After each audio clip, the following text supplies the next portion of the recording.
अस्सलाम वालेकुम प्यारे दोस्तों, इस वीडियो में हम एस्टर थीम को इंस्टॉल करना और उसको कस्टमाइज करना सीखेंगे। इसके अलावा लोगों की सेटिंग से लेकर पूरी वेबसाइट की ग्लोबल सेटिंग और भी बहुत कुछ। तो वीडियो को एंड तक देखें। चले शुरू करते हैं।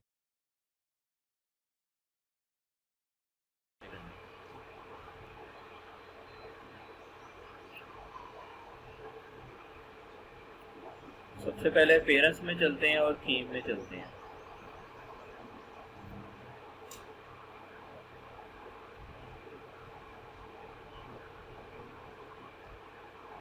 यहाँ से आपने ऐड न्यू पर जाना है।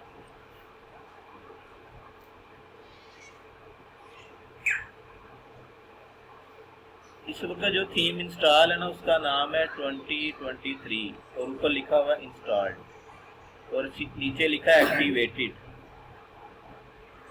तो बाकी भी इसी तरह थीम्स हैं। आगे दो ऑप्शन नज़र आ रहे हैं आपको हर थीम के, इंस्टॉल और प्रीव्यू। अगर आप उसका प्रीव्यू देखना चाहते हैं इंस्टॉल करने से पहले तो वो भी आप देख सकते हैं। जैसे अब ये थीम है, एस्ट्रा थीम है, तो इसका हमने प्रीव्यू देखना है तो यहाँ पर क्लिक करेंगे।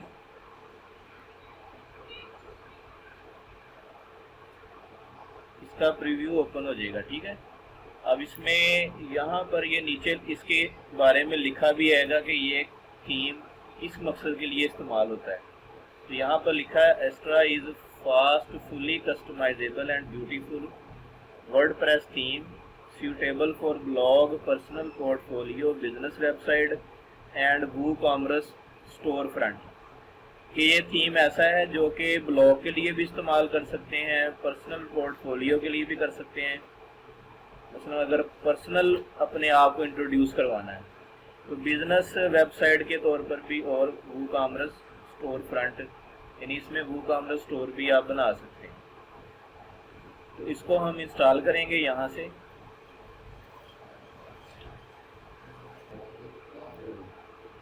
हाँ जी, तो ये थीम जब इंस्टॉल हो जाएगा ना, फिर अगला ऑप्शन वो पूछेगा कि आपने इसको एक्टिवेट करना है। तो इसको हम यहाँ से अब एक्टिवेट कर देंगे। किसी भी थीम को हम यहाँ से भी एक्टिवेट कर सकते हैं और पीछे भी जहाँ ऑप्शन आ रहा था वहाँ से भी एक्टिवेट किया जा सकता है। तो इसको इंस्टॉल करने के बाद अगला मरहला है कि हमने इसको एक्टिवेट कर देना। अब देखें यहाँ पर ये थीम लग चुका है और यहाँ पर लिखा आ रहा है कि ये जो थीम है एक्टिवेट हो गया। और यहाँ आप इसको कस्टमाइज कर सकते हैं। इसके कलर अगर चेंज करना चाहें कुछ और तो आप इसको कर सकते हैं। इसी तरह कोई भी थीम आप लगा सकते हैं। तो इस थीम को कस्टमाइज करने के ऑप्शन पर चलते हैं और देखते हैं इसमें क्या क्या ऑप्शन है हमारे पास, ठीक है ना। ये थीम है और इसके आगे यहाँ पर मुख्तलिफ सेटिंग्स अब हमें नज़र आ रही जो कि पहले नहीं थी। तो आप देख रहे हैं यहाँ पर थीम लिखा हुआ है, आगे कस्टमाइज लिखा है, विजेट्स हैं और मेन्यूज हैं और थीम फाइल एडिटर है। तो सबसे पहले कस्टमाइज पर क्लिक करते हैं।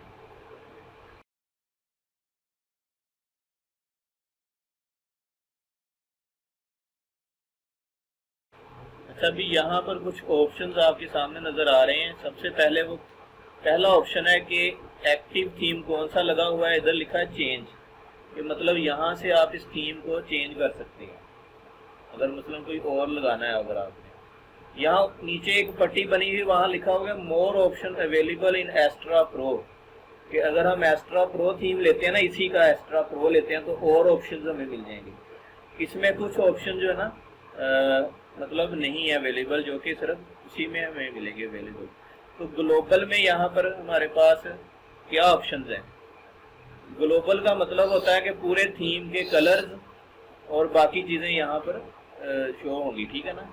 तो टाइपोग्राफी याद रखें कि आपने जब एक वेबसाइट बनानी है ना, तो उसका थीम, उसके जो कलर स्कीम है, उसके जो लिखाई का स्टाइल है, फॉन्ट का स्टाइल जिसको हम कहते हैं, वो एक ही होना चाहिए। यानी पूरे की पूरी वेबसाइट पर वो एक ही चलना चाहिए। इसको फिर ब्रांडेड कलर्स और ब्रांडेड थीम और ब्रांडेड फॉन्ट्स कहते हैं, ठीक है ना। तो आपके ब्रांड का वो पहचान हो के जब भी कोई बंदा आपकी उस चीज को, कलर को देख लेना या उस लिखाई को देख ले, उस फॉन्ट को देख ले, तो समझ जाए कि आपका ये ब्रांड है। तो ब्रांड वाइज ये कलर्स और ये फॉन्ट्स देखे जाते हैं।